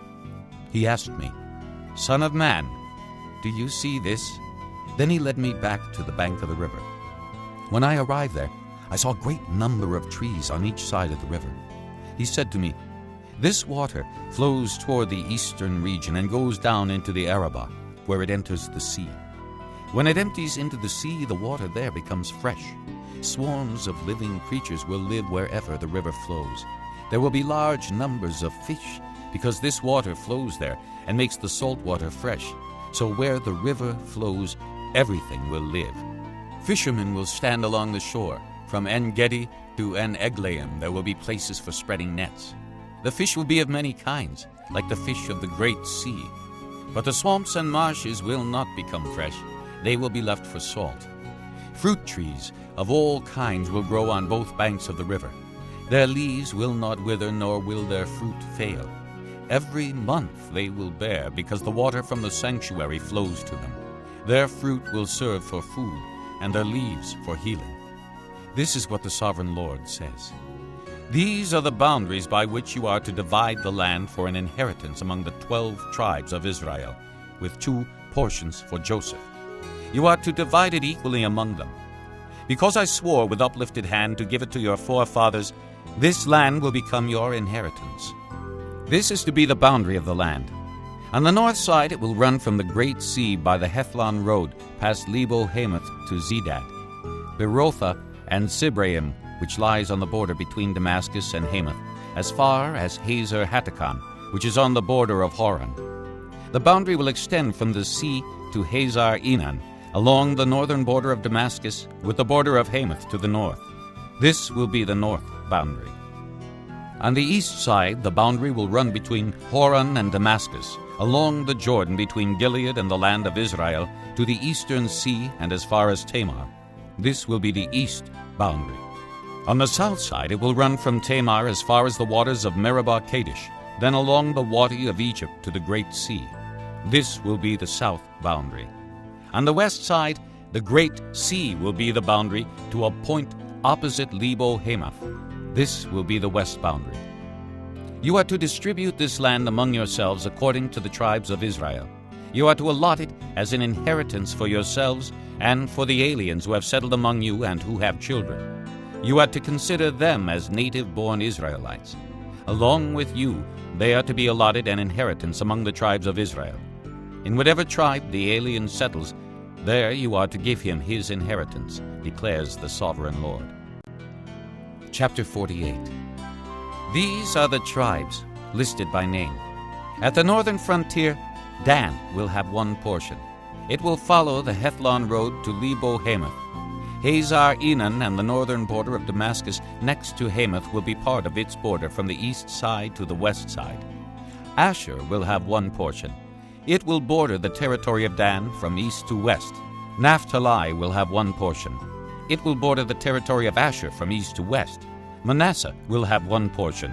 It will border the territory of Naphtali from east to west. Ephraim will have 1 portion. It will border the territory of Manasseh from east to west. Reuben will have 1 portion. It will border the territory of Ephraim from east to west. Judah will have 1 portion. It will border the territory of Reuben from east to west. Bordering the territory of Judah from east to west will be the portion you are to present as a special gift. It will be 25,000 cubits wide, and its length from east to west will equal one of the tribal portions. The sanctuary will be in the center of it. The special portion you are to offer to the Lord will be 25,000 cubits long and 10,000 cubits wide. This will be the sacred portion for the priests. It will be 25,000 cubits long on the north side, 10,000 cubits wide on the west side, 10,000 cubits wide on the east side, and 25,000 cubits long on the south side. In the center of it will be the sanctuary of the Lord. This will be for the consecrated priests, the Zadokites, who were faithful in serving me and did not go astray as the Levites did when the Israelites went astray. It will be a special gift to them from the sacred portion of the land, a most holy portion, bordering the territory of the Levites. Alongside the territory of the priests, the Levites will have an allotment 25,000 cubits long and 10,000 cubits wide. Its total length will be 25,000 cubits, and its width 10,000 cubits. They must not sell or exchange any of it. This is the best of the land, and must not pass into other hands, because it is holy to the Lord. The remaining area, 5,000 cubits wide and 25,000 cubits long, will be for the common use of the city, for houses and for pasture land. The city will be the center of it, and will have these measurements. The north side, 4,500 cubits. The south side, 4,500 cubits. The east side, 4,500 cubits. And the west side, 4,500 cubits. The pasture land for the city will be 250 cubits on the north, 250 cubits on the south, 250 cubits on the east, and 250 cubits on the west. What remains of the area, bordering on the sacred portion and running the length of it, will be 10,000 cubits on the east side and 10,000 cubits on the west side. Its produce will supply food for the workers of the city. The workers from the city who farm it will come from all the tribes of Israel. The entire portion will be a square, 25,000 cubits on each side. As a special gift, you will set aside the sacred portion along with the property of the city. What remains on both sides of the area formed by the sacred portion and the city property will belong to the prince. It will extend eastward from the 25,000 cubits of the sacred portion to the eastern border, and westward from the 25,000 cubits to the western border. Both these areas running the length of the tribal portions will belong to the prince, and the sacred portion with the temple sanctuary will be in the center of them. So the property of the Levites and the property of the city will lie in the center of the area that belongs to the prince. The area belonging to the prince will lie between the border of Judah and the border of Benjamin. As for the rest of the tribes, Benjamin will have one portion. It will extend from the east side to the west side. Simeon will have one portion. It will border the territory of Benjamin from east to west. Issachar will have one portion. It will border the territory of Simeon from east to west.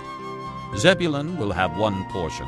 It will border the territory of Issachar from east to west. Gad will have one portion. It will border the territory of Zebulun from east to west. The southern boundary of Gad will run south from Tamar to the waters of Meribah Kadesh, then along the Wadi of Egypt to the Great Sea. This is the land you are to allot as an inheritance to the tribes of Israel, and these will be their portions, declares the sovereign Lord. These will be the exits of the city. Beginning on the north side, which is 4,500 cubits long, the gates of the city will be named after the tribes of Israel. The three gates on the north side will be the gate of Reuben, the gate of Judah, and the gate of Levi. On the east side, which is 4,500 cubits long, will be three gates: the gate of Joseph, the gate of Benjamin, and the gate of Dan. On the south side, which measures 4,500 cubits, will be three gates: the gate of Simeon, the gate of Issachar, and the gate of Zebulun. On the west side, which is 4,500 cubits long, will be three gates: the gate of Gad, the gate of Asher, and the gate of Naphtali. The distance all around will be 18,000 cubits, and the name of the city from that time on will be, "The Lord is there."